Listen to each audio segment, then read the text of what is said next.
911, what's your emergency?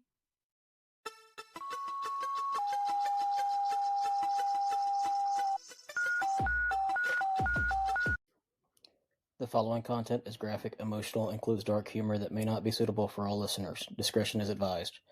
These stories are based on real-life EMS, military, and healthcare experiences. Calls are real, providers are real, names and details have been changed to protect privacy. They may be disturbing to some and are definitely inappropriate for HR department. Any medical or mental health discussion is personal experience, not protocol. Use your damn brain. Follow your local guidelines, and when in doubt, call Med Control. If you're struggling, don't do it alone. Talk to someone, a coworker, a friend, a therapist, or hell, reach out to me. I'll answer. Need help right now? Text or call 988 or visit 988lifeline.org. No, we're good. We're good. Yep. Let's see. I think it's working. Yeah, it's working. All right. Welcome back to Dispatch Dysfunctional. We're live today. So if internet decides to break, Facebook acts drunk, or Riverside decides to test my fucking will to live today, we're just going to call it part of the show. So anyway, today's guest is Conrad Weaver. Conrad has many titles. He's connected to PTSD 911. He's the host of the First Responder Wellness Podcast. He's involved in leadership, training, storytelling, and first responder wellness. Man's a great asset to all of us in the field. But I don't want to just start there. So because the titles are easy, bios are, usually bullshit and polished, and resumes make everybody sound like they're better than everybody else. Let's start before all that. Conrad, who are you and what made this conversation worth saying yes to today? Yeah, so that's a great question. I'm a husband, I'm a dad, I'm a grandfather now. Wow, congratulations. Yeah, I got 3 granddaughters and one that's going to be born. Another one is going to be born like maybe today. So Oh, wow. she's actually due today. So it'd be the 4th granddaughter. So yeah. Yeah. So yeah, I'm an older dude. I don't call me an old guy, but I'm an older dude. So I refuse to accept that I'm getting old. So but yeah, I've been around for a few years, and I started my life out in the school in the area of psychology. Have a degree in psychology.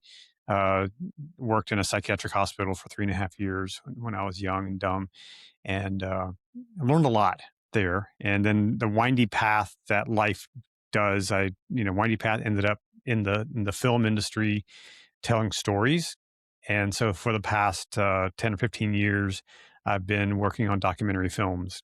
And some of my early films kind of go back to my roots. I grew up on a dairy farm in Ohio. So, that hardworking lifestyle of that. And so farming has been in my blood. So my very first documentary that actually I got the Emmy on the shelf back here for is called The Great American Wheat Harvest. And we followed the custom harvesters from Texas to Montana and told that story. And it aired on PBS and some local networks on PBS. And so they were kind enough to give me an Emmy Award for it. So after that first film, I was like, I'm pretty good at this. I got an Emmy. Well, I find out that, a lot of people can win Emmys for a little bit of nothing. And so, but, it was nice to have it on the shelf, but that really launched my filmmaking career. And then I made a film about the drought in the American West. Spent a lot of time in California and states that had, that have no water or water challenges. And both of those films took me away from home for weeks at a time to create them and all that. And so I started looking for something closer to home, and the opioid crisis kind of came to bear here in our local community. And I partnered up with a local mom whose son had been kind of in the middle of all that. And we produced a film called Heroin's Grip. And so as a part of that, I was invited to do ride-alongs with law enforcement, with fire and EMS, to kind of learn their perspective on the opioid crisis. And that really opened up a whole new world to me in the areas of first responders. But going back, I always like to tell this story. So my grandmother lived in a rural part of Ohio. And I would go work on the dairy farm, on her farm, on Grandpa's farm every summer. And on her shelf in her little reading room, she had a little device that squeaked and squawked and had tones and all this stuff. It was a scanner. She had the scanner on like 24/7. It wasn't a first responder, wasn't connected. I think she just wanted to know what's going on in the community. And so I just grew up hearing that and hearing the tones and hearing the calls and all the stuff. So that's kind of been my backstory, is how I got into first responder space. It's my grandma's fault. So, and I also blame her for introducing me to coffee. So, coffee's a good thing. We all need coffee. Absolutely. And God rest her soul. But yeah, that's kind of how I got into the first responder space. Then obviously the documentaries, Heroine's Grip, doing ride-alongs really showed me some of the challenges that first responders face. And it was on one of those ride-alongs when I was with the police officer, we were called to a fatal overdose, and something that all of you guys have seen. And you go to a scene, it's chaotic, it's, people screaming and, all the stuff. And I was like, whew, trying to get the stuff out of my brain. What did I just see and experience, And I looked around and the first responders on the scene were like, it's just Tuesday, Yeah. Another day. And so I talked to the officer I was with and I said, hey, do you guys have like problems with PTSD? And she was like, oh, man, if you only knew the half of it. Yeah, exactly. And it's funny that you said it that way too, is because, we all joke about it. We all laugh about it. And in the end, that's what made me stop my career I had offshore to come back onshore was PTSD, and I didn't realize it. Yeah, yeah. And then she said a line that forever really changed the future of my life. And that was, if you want to make a movie about that, I'll do anything I can to help you. And what we didn't realize that day was that she would become one of the main characters in the film PTSD 911. Well, that's awesome. That's awesome. So that's where the PTSD 911 film originated from. And that was in 2017. And we really went full on in 2019. Of course, then COVID happened and we started working on the film. Actually, what we did, all the interviews, all the early interviews were all done via Zoom. Oh, wow. And just because we wanted to create kind of a teaser so that we could raise money to help, because these things cost money to make. So we just recorded interviews on Zoom, knowing we would never use those like in the final product. And so we took those Zoom interviews, patched it together with some B-roll footage I had, made a trailer, and we were able to raise a little bit of money for it. And then in 2021, when we started to travel again, I started going across the country and we filmed it then 21, 22. That's awesome. Yeah. Well, that's, especially knowing that you did it that way, that's something that a lot of people don't really get to see. Mm-hmm. You actually got to see the front lines that we deal with and understand, what we've seen, because you actually went to the calls. And that's just something that, to me, a lot of these podcasts that I've listened to and watched, or whatever you want to call it, they don't quite grasp it the way that, with your psychology background, plus you being able to see it and understand what we're going through, and then trying to be an advocate for us by creating a film, for God's sakes. That's awesome. Thank you. It's really an honor and a privilege. I mean, you guys serve our communities sacrificially. I've seen, our little town of Emmitsburg, where I lived for 20 years, the home of the National Fire Academy, National Emergency Training Center. We had a volunteer fire department, and I think the EMS was like staffed, full time, but the fire side was all volunteer. And, in our little town, the siren would go off. Years ago, that was the way they called everybody to the station for a fire. Well, now they don't need that, but they still blow the whistle, and some people don't like it, but, it's part of the culture. And the siren goes off at 2:30 in the morning, and these guys and gals in the local community are jumping out of bed and running to the firehouse to make a call. And so I have deep respect for you guys and for, when you're sitting down for Easter lunch, Easter dinner, and the tones go off and you're running to the firehouse to make a call, because someone did something stupid, and you just make those sacrifices and you do it willingly without grumbling mostly. And, and you just grumble. I promise, we grumble.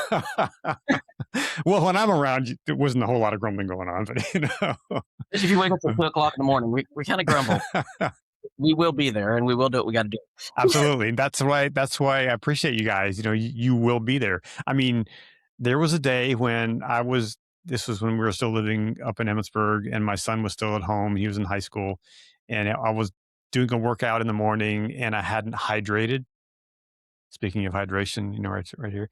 And I started getting lightheaded, and I almost passed out. And I was like, Spencer, you probably need to call 911. In walk the guys. I know them. They're like, Conrad, what did you do? Why are we here today?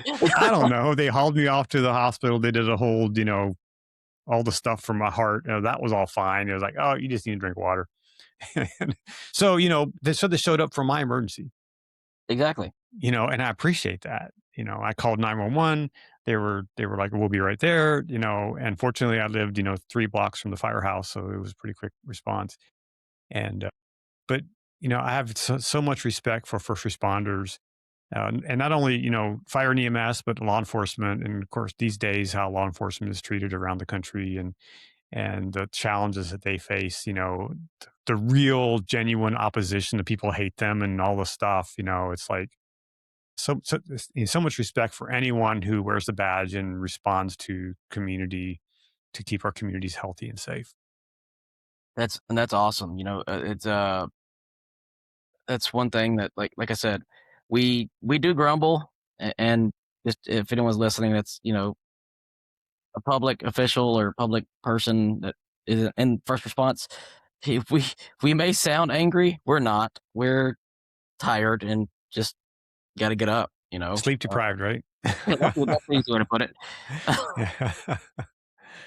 Yeah. But it is, it is what it is, and I love it. I've loved it for 10 years. And I can't say that this is anything that ever gets old, or can't expect to see what I'm going to see when I get there, Mm-hmm. Mm-hmm.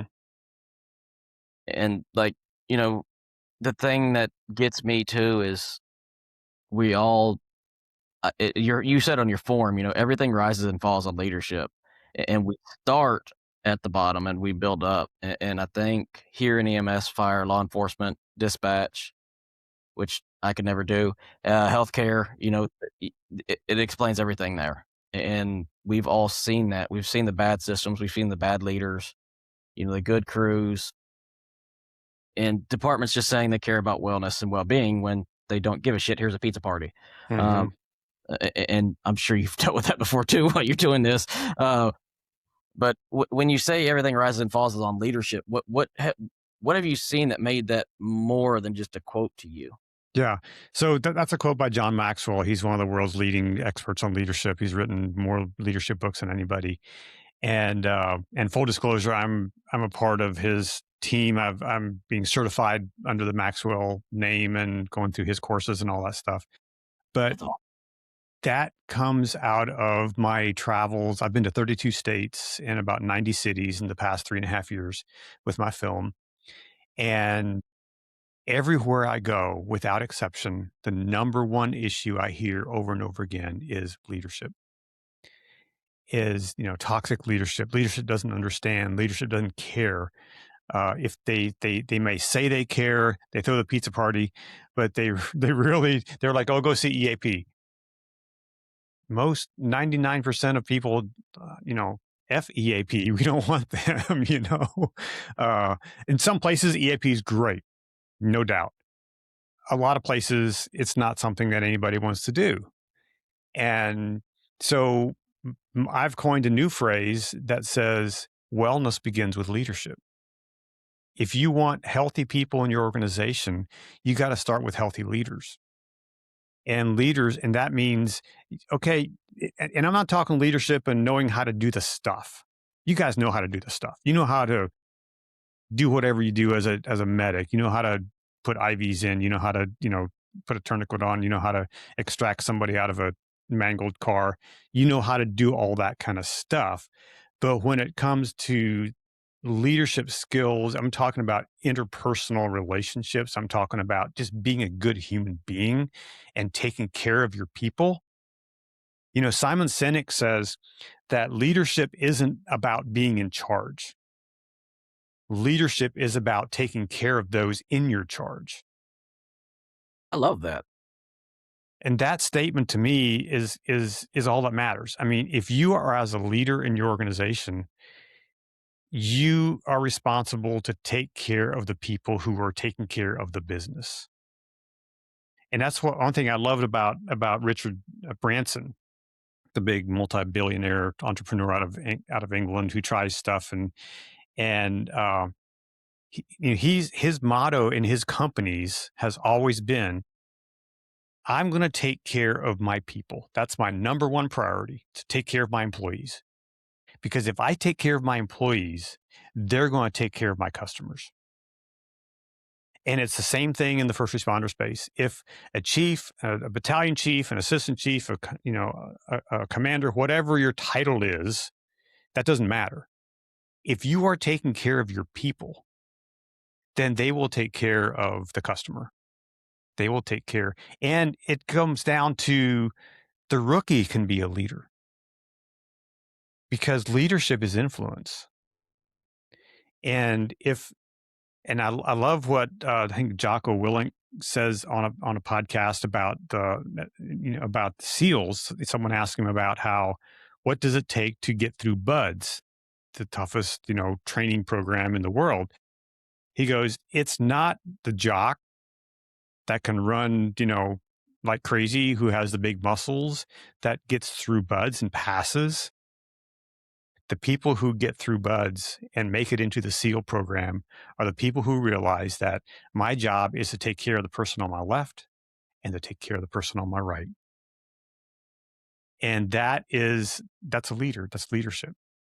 And if we can teach people to do that, then we'll have healthier organizations.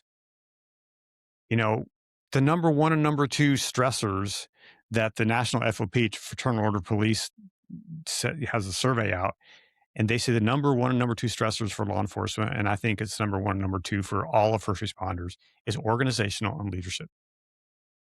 If those are your two top stressors, why are we putting all our eggs in the wellness basket? Why don't we focus on leadership and teach our leaders to be better? Because then the wellness will come. I think honestly on that note it's probably more of a, and I hate to say it this way, but that's more of a PR stunt for a bunch of the higher ups to act like they give a damn.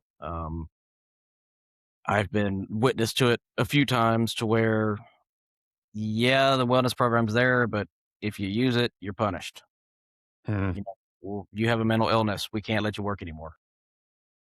Yeah. And that's kind of I guess it's a double-edged sword in the end on that, because, if you tell your boss, hey, I'm struggling with my own mental health or something, they're like, okay, well, you can't treat patients. Let's get you somewhere, and you're not going to be paid for this time. It's kind of bullshit, but yeah, at the same time, it makes sense. It's totally bullshit, because here's the deal. If you have a system, if you have an organization that's how they handle it, then guess what? You're not going to say anything, right? And when you're not saying anything, you're going out there, you're treating patients not well. Exactly. And if you're in law enforcement, you're carrying a gun. I mean, stuff ends up on the evening news because organizations haven't taken care of their people. I contend that this can be controversial. I contend that the George Floyd incident wouldn't have happened if that officer would have been healthy. I can agree with you 100% on that one. And I blame the organization behind that police department for not helping him to be healthy. And they like to blame the training or, home problems. And that kind of brings me to a question I got written here for you too is, have you ever during this whole process that you've been through, have you ever sitting across anyone and said, damn, this person's just been carrying this for too damn long? Yeah, for sure. I was at an event. I forget where it was. It was a retired firefighter comes up to me after the screening event of our film And he goes, and we had this deeper conversation because we always have a panel discussion at the end of the film. He That's comes cool. up to me afterwards and says, you know what? There is no hope for me. Shit. I was like, dude, your heart's beating. If your heart's beating, there's hope. And so it was just like carrying that and thinking that I'm done, I'm washed up, there's no hope. That's heavy. Very. You know, and so I literally said, dude, your heart's beating. And I said, when your heart's beating, there is still hope. You know, when you're dead and gone, there's no hope, you know, for you to be better, obviously. But when your heart's beating and you're alive, then there's hope. Damn. So, what has surprised you so much about us in uniform that you didn't know before learning about us? You know, I think one of the things that has always amazed me, maybe not so much surprised, but amazed me, is the camaraderie and the brotherhood and sisterhood that is portrayed. You guys take care of each other. You guys, for the most part, there's times when Right. you don't, you know, Well, that's you know, everywhere, but yeah. But that brotherhood and sisterhood is so strong. And you know, a few years ago, I rode a bicycle across the country with my buddy John and promoting my film, and we got to stay in some firehouses along the way. And it was amazing. Like we rolled into one town in Washington State. It was in Walla Walla, Washington. Rode into Station One, and we just rode up our bicycles. You know, here's two dudes on bikes, and these guys in the captain came out and was like, "What are you guys doing?" And we said, "Well, we're riding across the country for first responders." They go, "Well, what are your plans for dinner?" I said, "Well, we don't really have any dinner plans." He said, "Well, we've been smoking a brisket all day." I was like, "What time's dinner?" You know? And so we were invited to come in, join them around the table there in the firehouse, and just sit there and shoot the breeze and just enjoy that camaraderie. And that's really cool. You know, I experienced a little taste of that when I worked at the hospital. You know, I worked in a locked psychiatric unit for adolescents, and it was a family. We really was a family. We took care of each other. We protected each other. We supported each other. So had a little taste of that, and I think, but seeing it, you know, being able to sit in the firehouse, to be able to sit with these firefighters who were there for each other, you know, sitting around the table having a meal together was pretty cool. that is awesome. Yeah. And I guess I take it for granted because I do it every day. Mhm. You know, and I guess from an outside perspective, that does look a lot different because we are sitting there every day on shift. We eat together. We joke together. You know, we're all there. We can call each other any time of the day, any time of night if we need to. A lot of the time, some people, you know, don't try to, but still, Mhm. you know, and in our line of work, to me, I'm sure you've learned about this a lot. Is it's our work's more about listening than it is Mhm. participating. Yeah. Yeah, and I think that is so important too. I mean, God gave us 2 ears and 1 mouth for a reason, right? You know? Uh, the other thing on kinda on that note is I remember when I was doing ride-alongs with law enforcement, and I spent, quite a bit of time with the sheriff's department here locally and some police department, and just the interactions that the officers had, off mic or like, not on the radio, but, their phones would buzz, and they were texting each other constantly during the shift. Just staying in touch that way and updating, and sometimes it might have been because they didn't want that go through official channels, through the radio.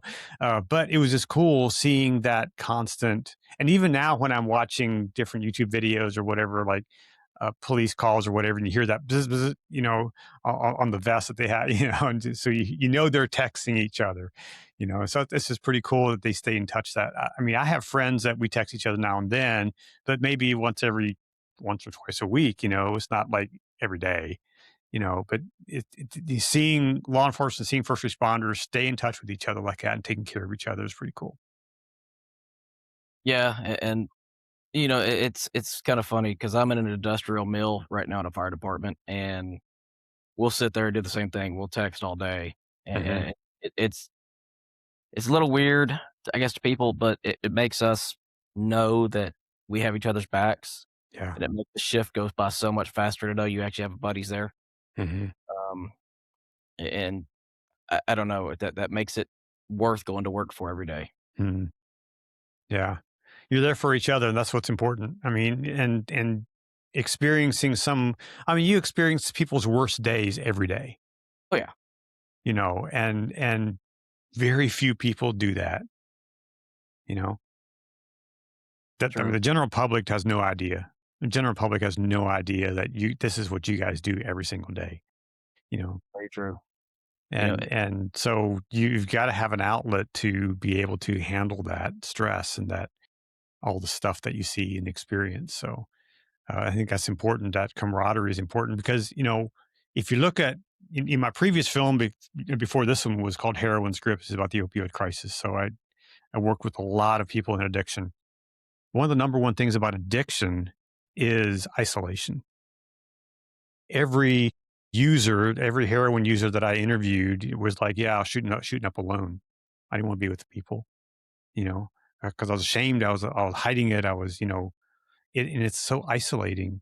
And when you are isolated, and this is the sad thing about a lot of first responders. In fact, I had a guy on my podcast yesterday. He's now an assistant chief, but he was under investigation. And during that time, he was under investigation a few years ago. No one from the department called him. He had no contact for like a year and a half from any of the officers in his agency, because it was under this investigation. He ended up being exonerated, for the thing. But he was like, you talk about depression, when here we were, you're texting every day and now your phone doesn't go off once Right. because the department has said you can't contact him because he's under investigation. He said, that's terrible. He said, I had a plan. I was done. I had a plan. And so that isolation piece, I think, is it can be so toxic for people to feel isolated, and having connections with others is a vital part of being healthy. True. And that kind of brings me to my next thing I got written here is your movie, the PTSD 911. A lot of people hear documentary about first responders and they think they know what that really means, but as you said, they don't. Mm-hmm. And I'm guessing here the real story behind behind this movie isn't just the uniforms, the lights, the sirens, or the traumas. It's what happens after the calls, after Mm-hmm. the shifts, after the funerals we go to that we fucking hate with a bloody passion, and after everyone goes home. So, for someone watching live or listening to this later on who has never seen the PTSD 911 film, what is it really about? So it's a story about three people: a firefighter, a police officer, and a dispatcher, and their journey and their struggle with PTSD. All three of them were diagnosed with PTSD. Sometimes PTSD isn't the diagnosis. Sometimes it's just post-traumatic stress. Sometimes it's a post-traumatic injury. And I think there's a movement now to drop the D from that and make it just an injury, because the D is so stigmatizing. The disorder, quote unquote, is so stigmatizing. And so there is a movement to drop the D to turn it to an injury instead of a disorder. But all three of the people in my film were diagnosed with the post-traumatic stress disorder. And all three of them had multiple suicide attempts. All three of them lost their job. So he's like, man, that's a really downer. Well, but there's hope. Always. Because through the struggle, they learn to thrive. And through the struggle, they learn to adapt and to grow and to be better. Now, it doesn't always end pretty. I was not going to make a film and tie a pretty bow on it and everybody's fixed and, sniffing roses all day. It's not the way it works, because even now, post film, things have happened and full disclosure. And a lot of people know this, our dispatcher in our film, a year after the film came out, she ended her life. Damn. Sorry to hear that, man. Yeah, it was tough. She was well known in the 911 community. She spoke at the National Emergency number association conference. She was well known, and do a series of events, and losing her job again because of COVID, where she lost hearing, and the agency she was with, cut her because if you can't hear, you can't really do the job. But they didn't really give her an excuse or a reason for it. They just cut her. Of course. And she was a rock star. She was in Boston. She was part of the Boston Marathon bombing event. She took calls for that. Yeah. She was a rock star dispatcher. That's one thing I couldn't do. I could never be a dispatcher because I want to see what I'm dealing with. I could only imagine. I have buddies that are dispatchers. I could only imagine That's what they do. They imagine it. They can't see it. They can hear it. And then your brain creates the scene. And sometimes it's way worse than what it actually is. Yeah. And so and the only reason I had a dispatcher in my film is because I was at our local firehouse one day talking to the president of our fire company there.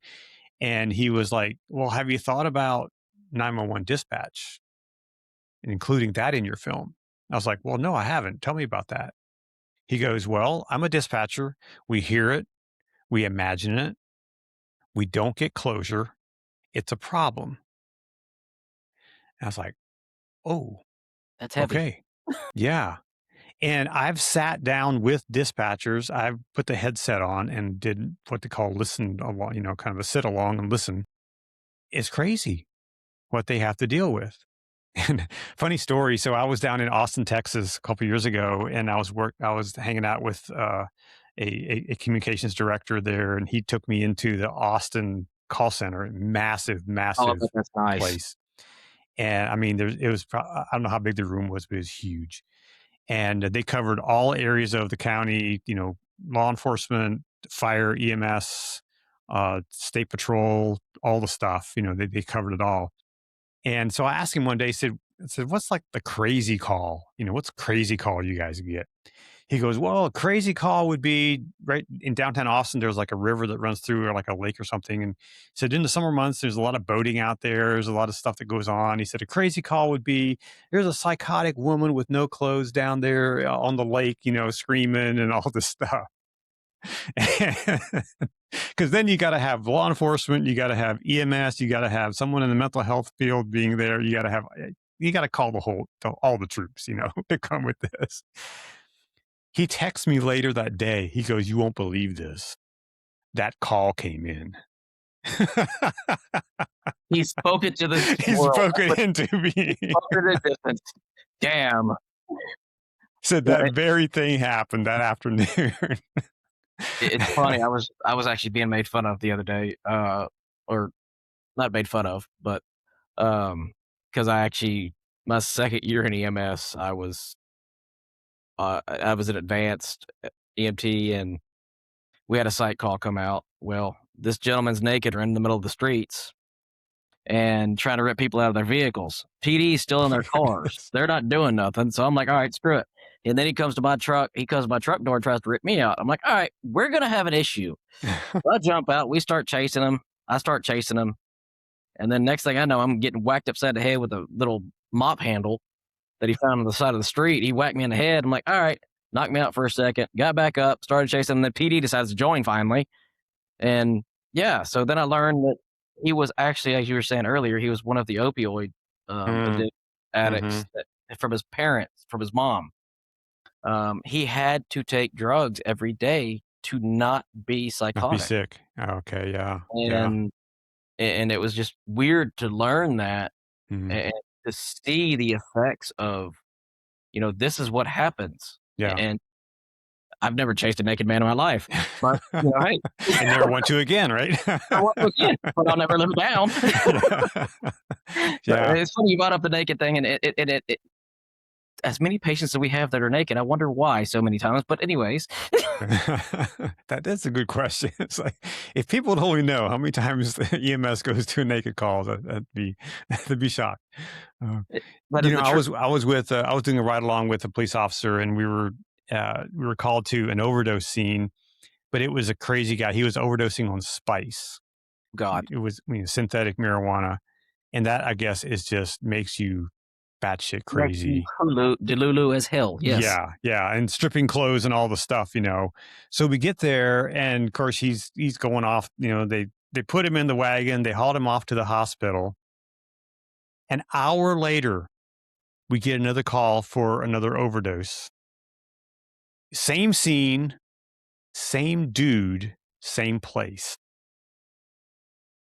He AMA'd himself out of the hospital, just walked out, back to the same place.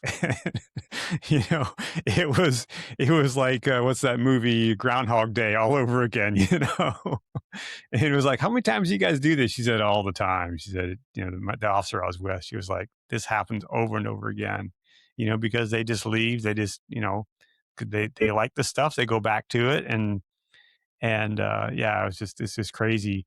And that's kind of what, in fact, when I was working on my film, Heroine's Grip, I was talking to actually a medic, and he had come to my screening of the film, and the film was really impactful. That film is kind of that does a deep dive into the opioid crisis, and we kind of follow 4 different families and the results of their, actually 2 of them lost their kids, and 2 of them, their kids are still alive, and he says, I used to get angry every time we go to an overdose.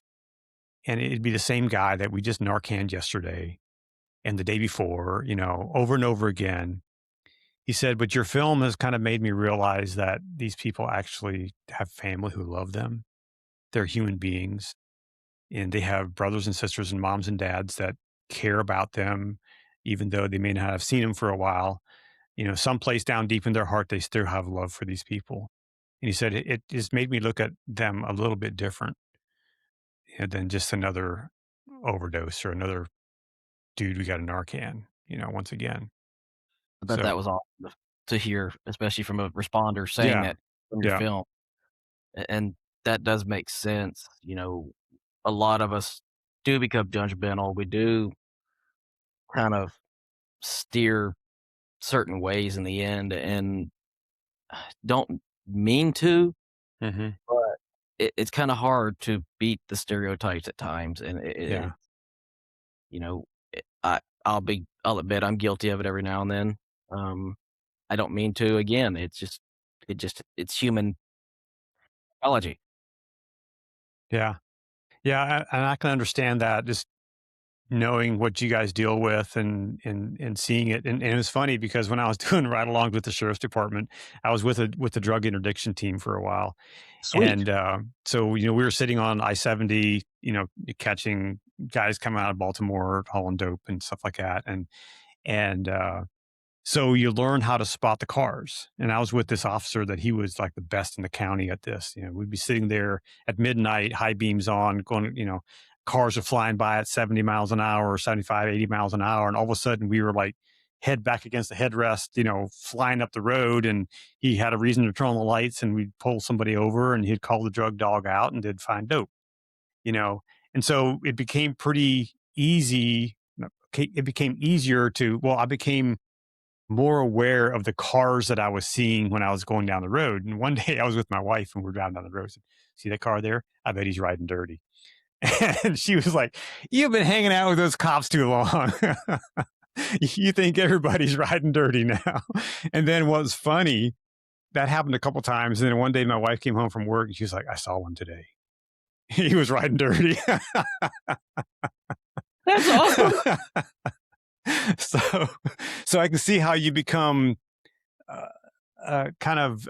you become more aware of these things, and it just becomes normal to experience these kind of things. And then I can imagine, especially if you're going back to the same scene, same person, same bug infested building time and time again, you're like, really, this one again, frequent flyer again, that kind of thing. I can see how it would get pretty old. Yeah, and again, I've been guilty of it. I've been mean to a patient, not really mean or truly mean to a patient, but I had a frequent flyer one day that she would call, God, 4 or 5 times a day, and this was during COVID, so we were burned the fuck out. We were tired, and she called us like 3 o'clock in the morning. Well, we always had to stage for her because she's a sight call. Mm. And when we're staging for her, she walks in front of our truck. So I'm like, okay, well, can't really treat you yet because PD is not here, and we know you're going to either bite us or scratch us. So we got to wait for them to get here. And I hit my siren, and she winds up jumping, throwing her pills at my truck, and pissing herself. I felt bad for it in the end, but at the same time, I was like, I wasn't trying to hurt you, but and I don't know, it's kind of weird because the small things we do like that kind of eats us up.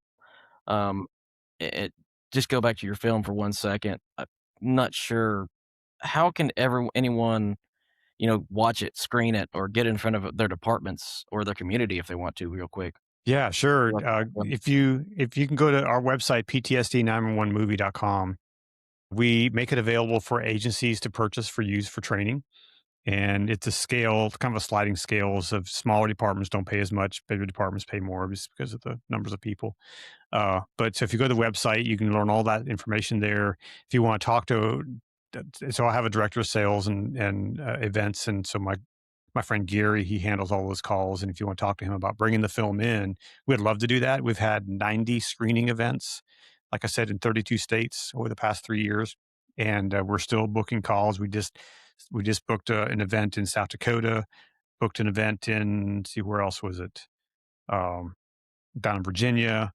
We're talking to people in California, we're talking to people in Colorado and in Texas. And so all over, actually, we're talking to someone in Alabama wow. about doing an event there. So uh, I have been to Alabama. We did an event down in the Gulf Shores area down on the coast Okay. with the 911 group. And then we were also in Birmingham for the Fire and Police games. They brought us out for a screening there at that event.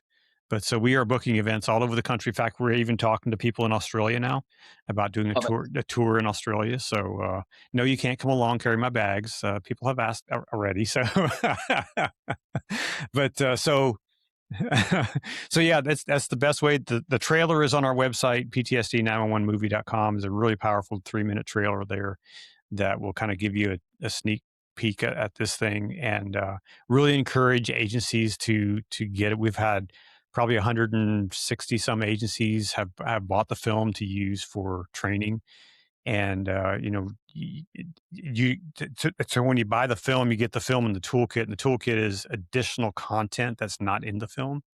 So we have some additional interviews, content, or extended interviews that are in the film, but we had to shorten them, for the movie. So those extended interviews are there. And there's also some other training materials there that you can use. There's downloadables from some of our partners, and all that content is all available for one price there at our website. So really encourage people to do that. So I guess also, is there a way that just single people could watch them, or does it have to just be?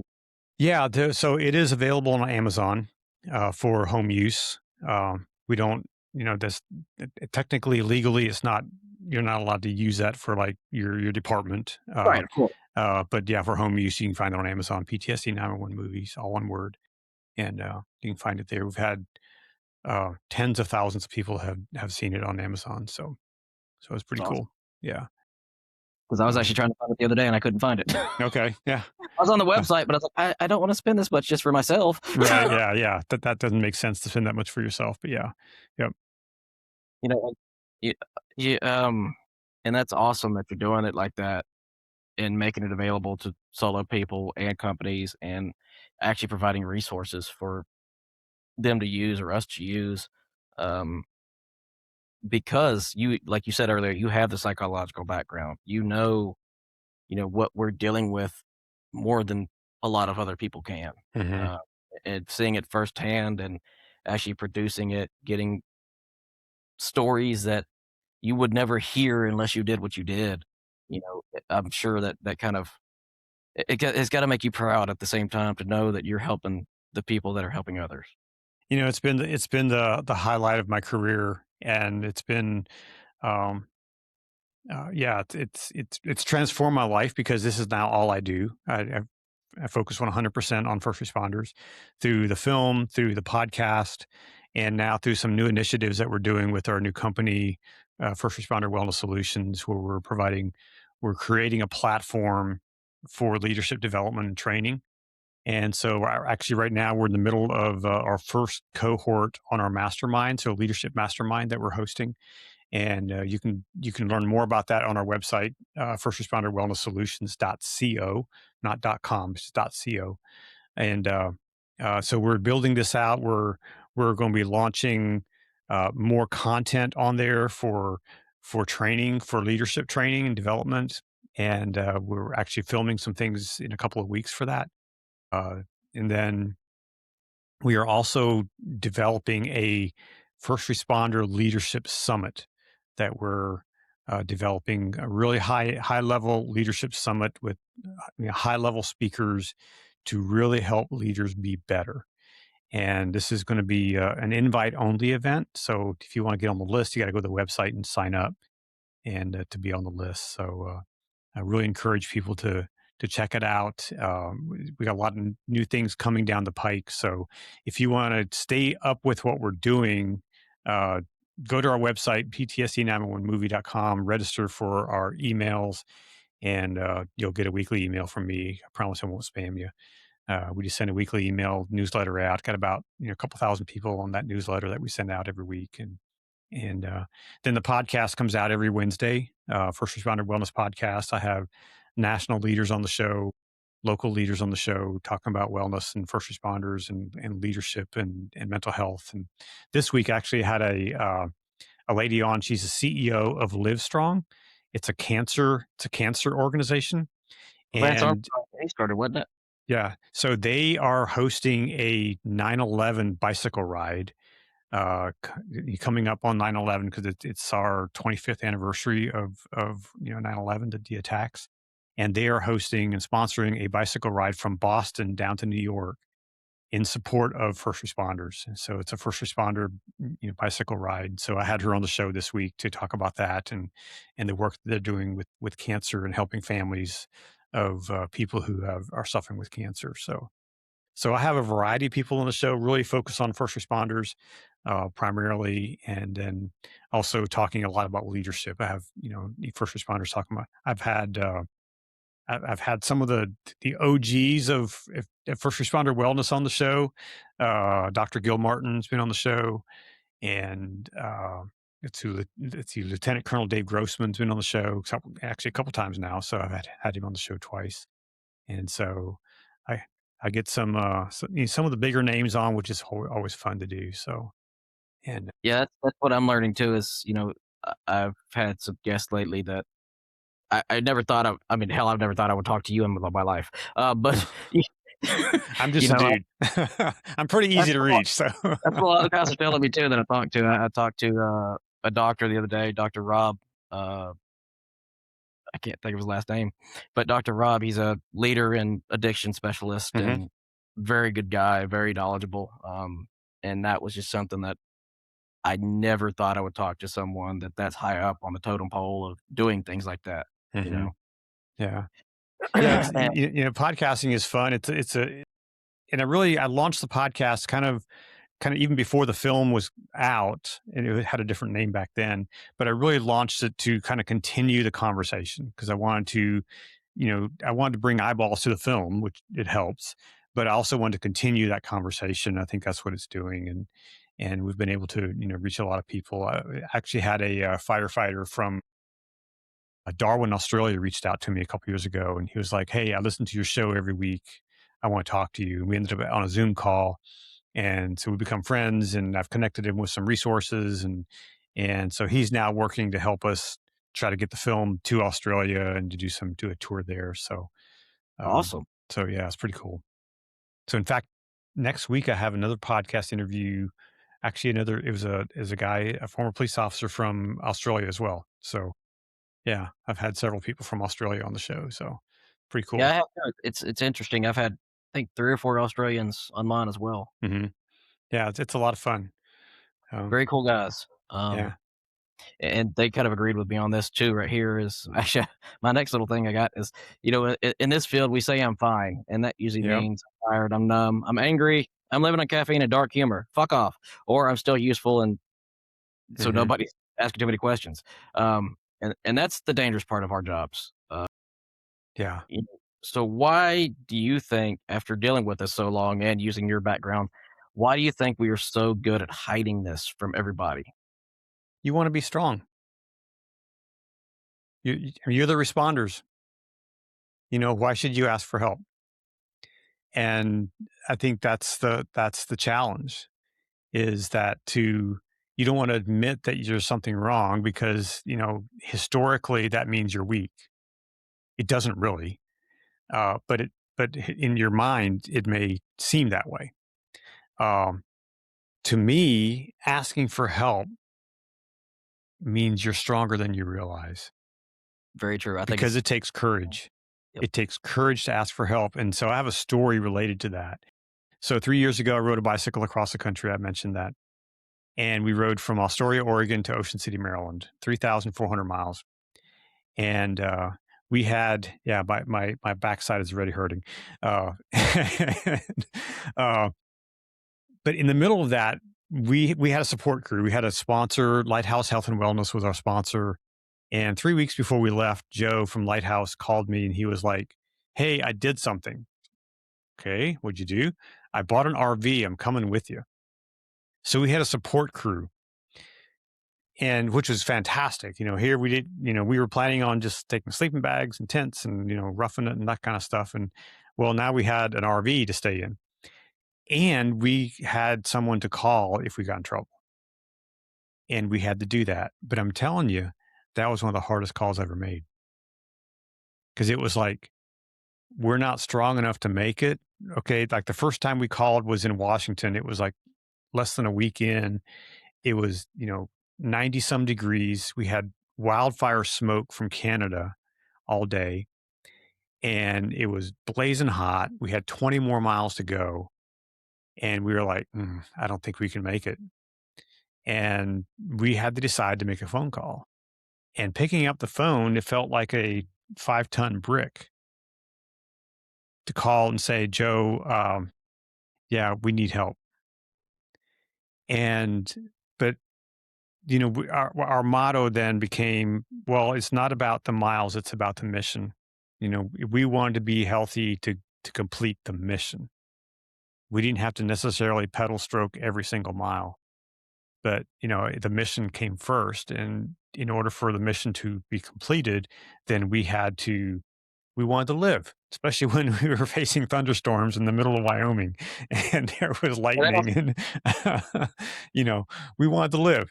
So yeah, I think picking up the phone and asking for help is one of the hardest things you can do, but it's also one of the bravest things you can do. And third, it's one of the most important things you can do. If you don't ask for help, again, I've noticed it, witnessed it myself. If we don't ask for the help we need, it causes us issues at home, causes us issues at work. The sad thing is, my wife is the one that noticed it before anyone else. She straight up told me, "Look, something's wrong with you. You got to get help." Mm-hmm. And I'm not sure if that's what you've seen before as well, as it's normally the spouse, or if it's Oh, yeah. crew. But usually the spouses can see it first or the family sees it first because, dad, mom comes home and they're acting like something that they shouldn't be. And because sometimes it's funny because the people that we love the most, sometimes we treat the worst. It's the easiest to treat the worst sometimes, I don't know why we like to do it as silent when we get home either. A lot of the times, and then we suddenly blow up when the stupidest question is asked. "Hey, what's for dinner?" Shut the hell up! I'm just got home. Mm-hmm. And I think that's another issue that I guess we get from the PTSD. And but yeah, The importance of, taking care of yourself first. And I know we hear it all the time. We hear this little thing about, when you're flying an airplane, they tell you to put your mask on first, before you help the next person. But it's so true. You've got to take care of you first before you can effectively take care of someone else. And so that's something that I've had to learn. I've had to learn to take care of me first. A few years ago, my buddy Todd, who's in the film, he's a police officer down in Garland, Texas, and he's an amazing human being, and he's connected me with so many people. He kept poking me, and he was like, "Have you got a therapist yet?" I was like, "Okay, Todd, I probably need to. Yeah, it's probably important. I should." And then he kept emailing, "Have you got a therapist yet?" "Not yet, but I'm going to. One day he sends me an email. He goes, here's a list of all the culturally competent therapists in Maryland. Pick one. Damn. I was like, yes, sir. I picked one, and now I have a therapist.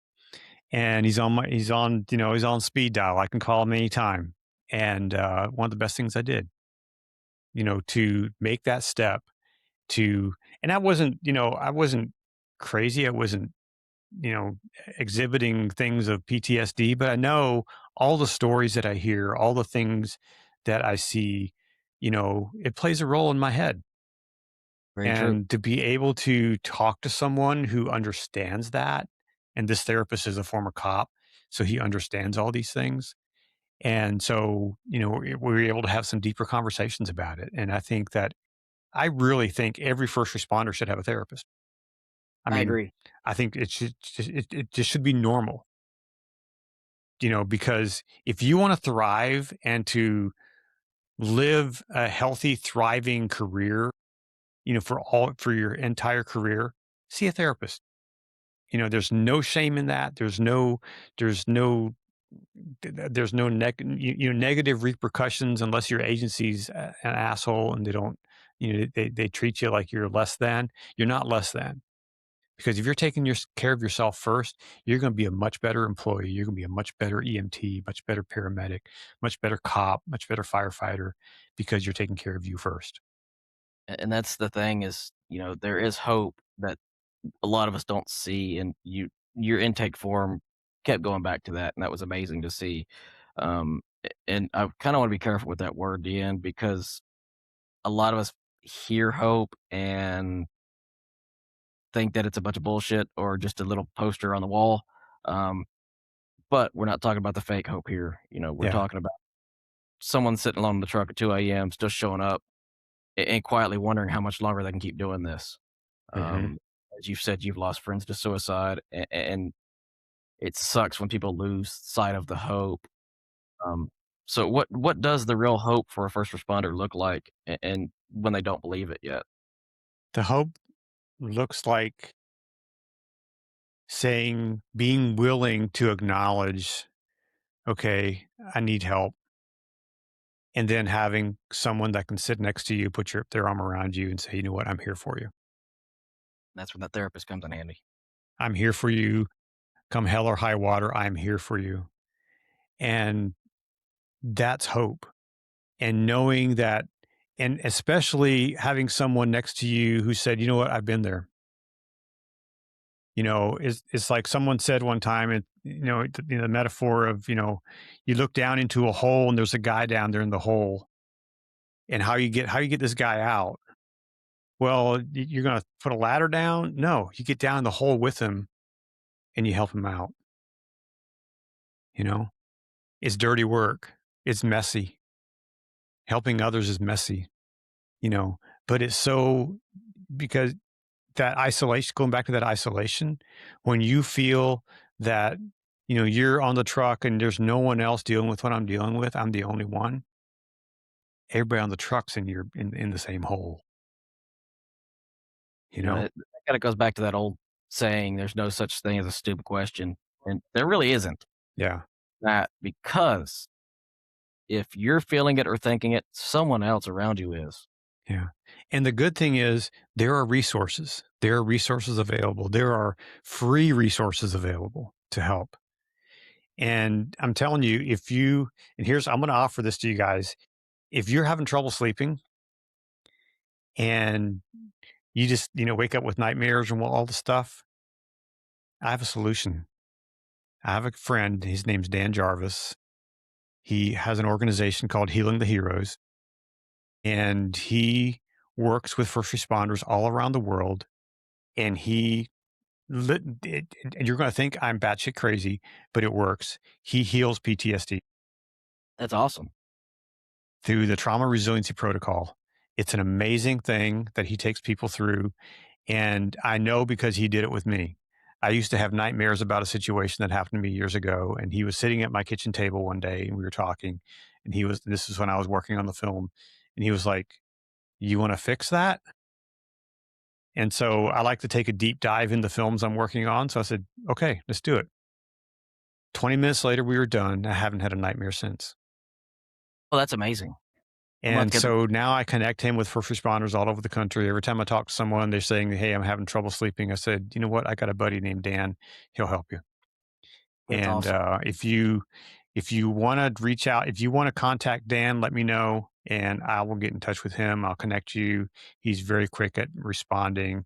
And generally on text messages, he'll respond within an hour and he'll be in touch with you. And there is hope. And his mission now is to train other people to do what he's doing. And he's in the process of doing that all over the country, training people to do what he's doing. And he does it for free for first responders. The training he got to pay for, but when he works with individuals, it's free for That's first awesome. responders and veterans. Yeah, it's amazing. And so, going back to your question, um, hope is available. Help is available, and that's where the hope is. There are people that want to help. There are people that care, and there are even agency leaders and police chiefs and fire chiefs that care deeply. Just going to put it out there. There are people in leadership who really, really genuinely care for their people. I've met them. I've talked to them. Had a few of them on my podcast.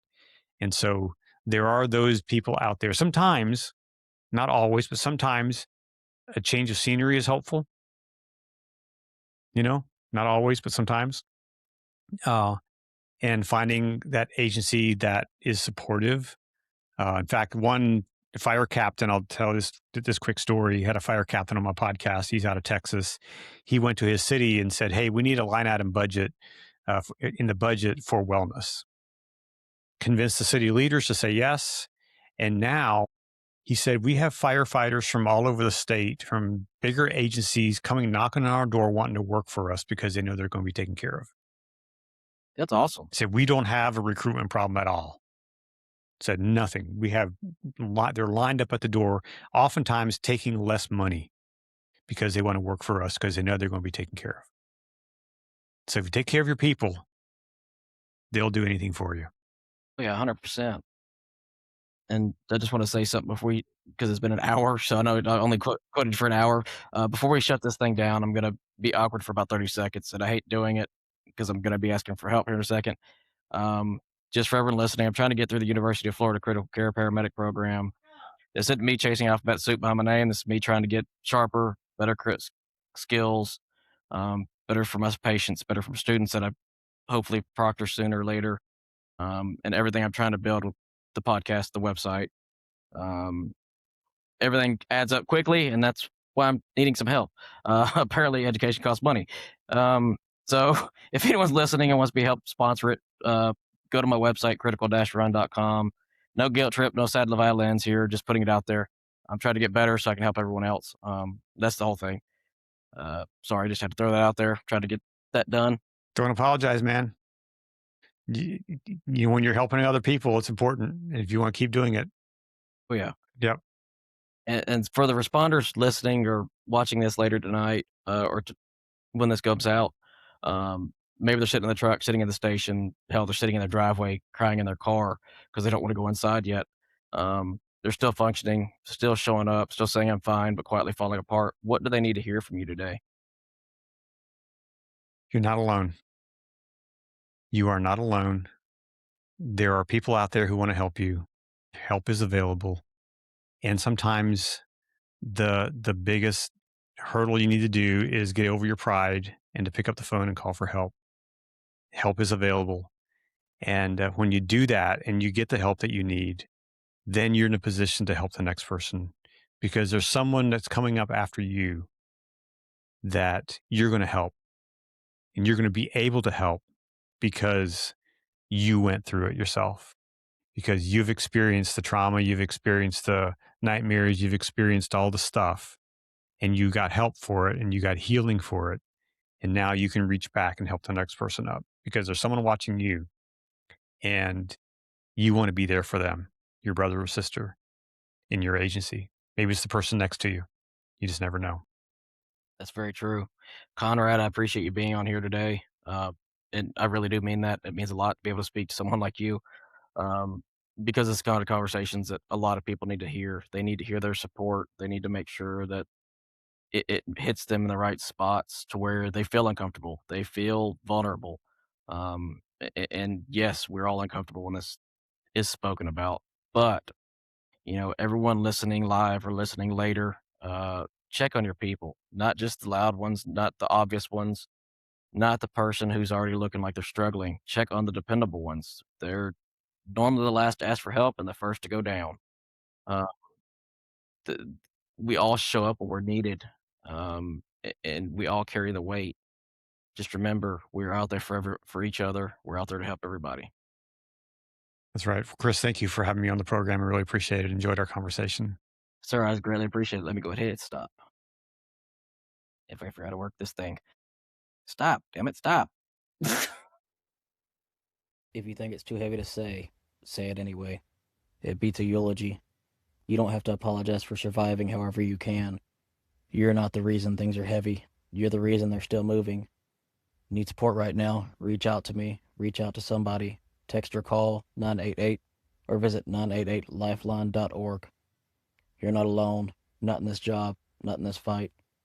Want to share your story or connect? Visit critical-run.com or message the Facebook page, Dispatched and Dysfunctional. We're building this for you, for them, for all of us.